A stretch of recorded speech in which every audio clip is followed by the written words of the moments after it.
വീണ്ടും ഒരു കലണ്ടറിന്റെ കണക്കാണ്. കലണ്ടറിന്റെ ഒരു ഭാഗം തന്നിട്ടുണ്ട്. ഇത് എ എന്ന ഒരു ലെറ്റർ, ഇവിടെ ബി, ഇവിടെ സി. നമുക്ക് കണ്ടുപിടിക്കേണ്ടത് ഈ സിയുടെ ഉത്തരമാണ്.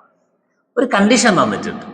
എ പ്ലസ് ബി സമം 28. അപ്പോൾ നമ്മൾ അറിഞ്ഞിരിക്കേണ്ടത് ഒന്നിടവിട്ട ഈ സംഖ്യകളുടെ തുക 28 ആണെങ്കിൽ അതിന് നടുവിലുള്ള മധ്യഭാഗത്തുള്ള വിട്ടുപോയിട്ടുള്ള സംഖ്യ എന്ന് പറയുന്നത് ഈ 28ന്റെ പകുതിയായിരിക്കും. അങ്ങനെയാണെങ്കിൽ നമുക്ക് ഇതിനെ എന്തെഴുതാം?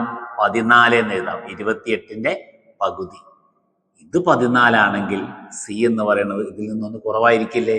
അങ്ങനെയാണെങ്കിൽ സി സമം 14 - 1 സമം 13 ആയിരിക്കും. ഓക്കെ.